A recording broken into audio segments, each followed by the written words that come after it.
Welcome to This Explainer. Today, we're doing a deep dive into what honestly might just be the absolute definitive corporate case study on modern cognitive burnout, toxic hustle culture, and the crushing price of endless scaling. And here's the crazy part. The source material for this? It isn't some leaked memo from Silicon Valley or a Wall Street tell-all. No, it's a 19th century German classic. We are talking about Johann Wolfgang von Goethe's monumental masterpiece, Faust. It's genuinely awe-inspiring how perfectly a text written hundreds of years ago managed to predict the exact existential dread of the 21st century professional.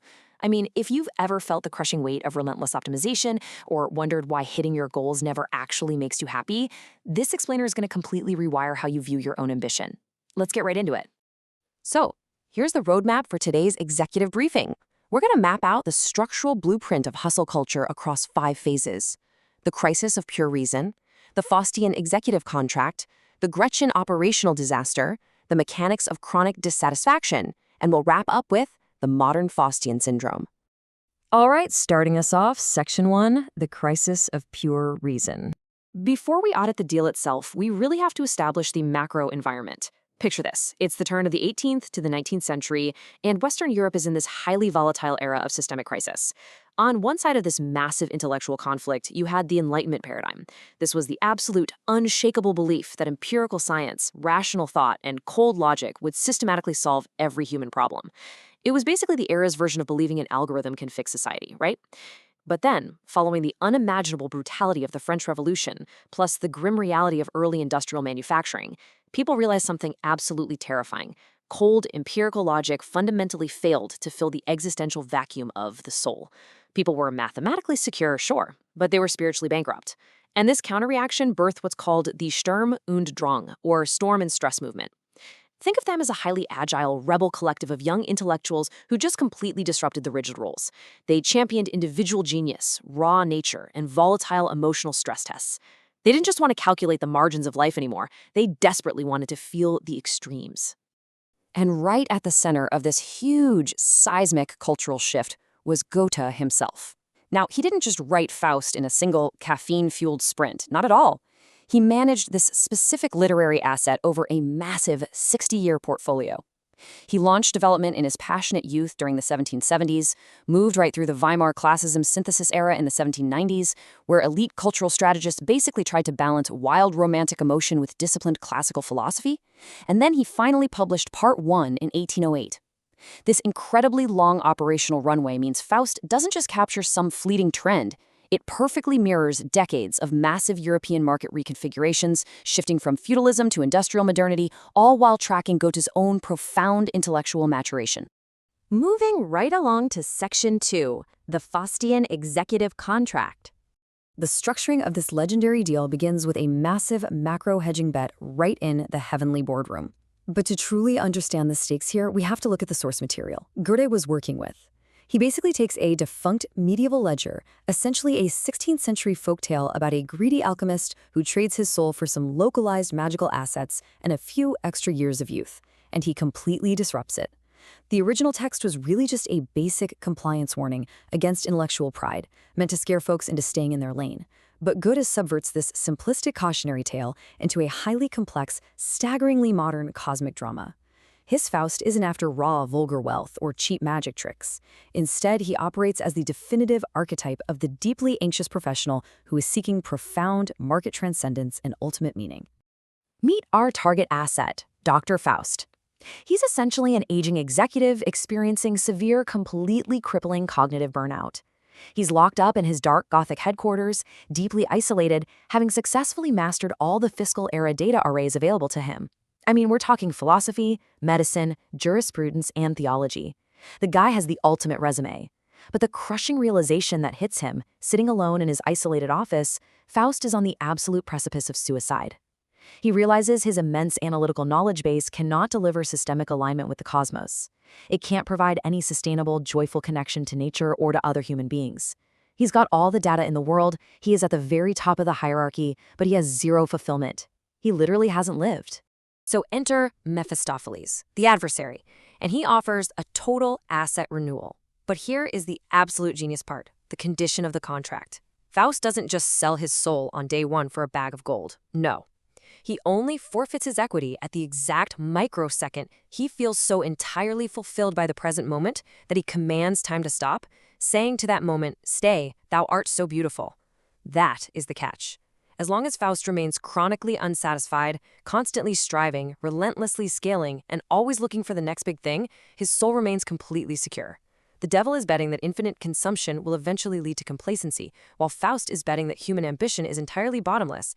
And with that bet, the deal is formally executed with a single drop of blood capital. Let's dive into Section 3, the Gretchen operational disaster. You see, this toxic asset acquisition directly triggers a catastrophic operational failure. Rejuvenated by what we would essentially call an external biohacking potion today, Faust leaves his isolated study and successfully seduces a pristine, innocent maiden named Gretchen. But the real-world fallout of this hyper-accelerated romance is just horrific. Gretchen's mother dies from a chemical overdose directly supplied by Faust to keep her asleep. Then, her fiercely protective brother, Valentine, is brutally murdered by Faust in a high-stakes street duel. And, in the most harrowing, tragic consequence of this corrupt bargain, Gretchen is driven into acute psychosis and societal abandonment and drowns her own infant.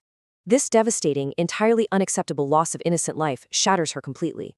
She's imprisoned, facing state execution, and in the final loop, she explicitly rejects a rescue operation from Faust and Mephistopheles. She completely surrenders to divine jurisdiction rather than fleeing with her corrupted lover.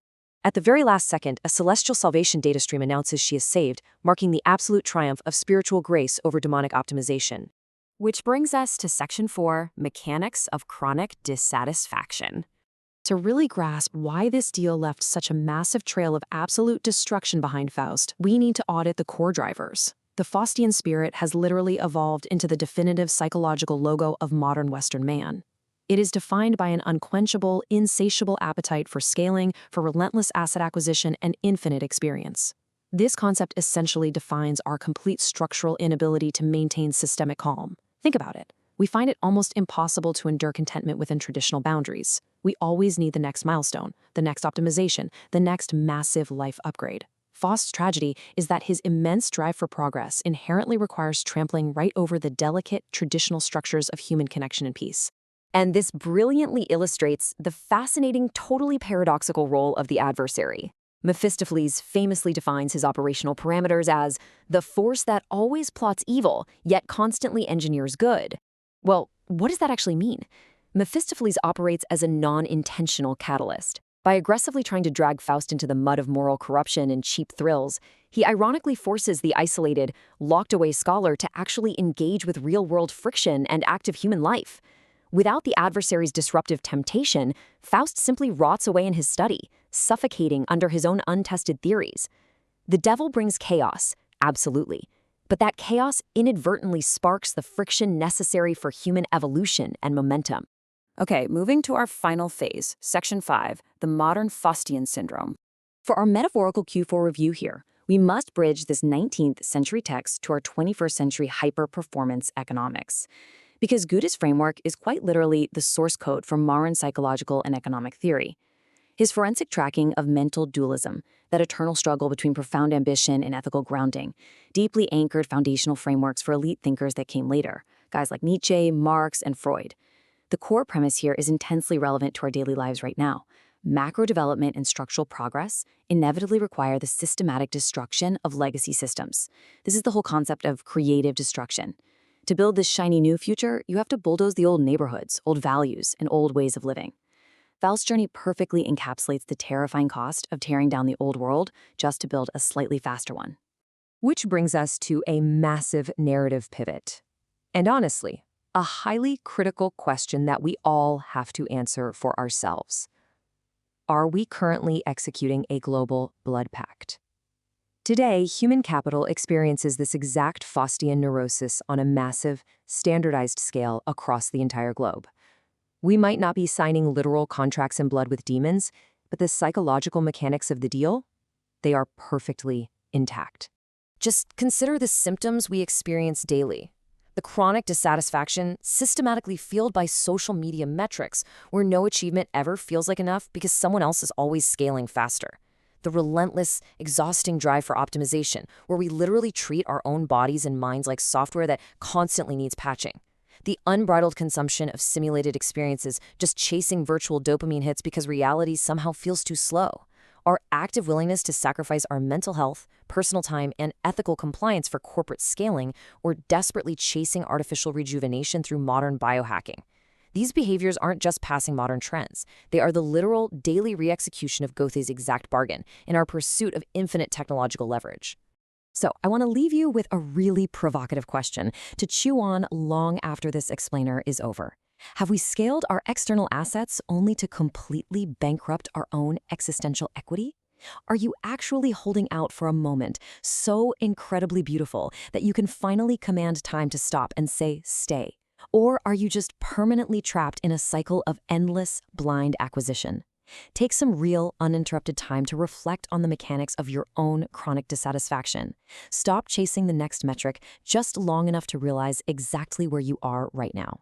Thank you so much for joining me for this explainer, and I genuinely hope this deep dive completely changes the way you look at your own daily hustle. Catch you next time.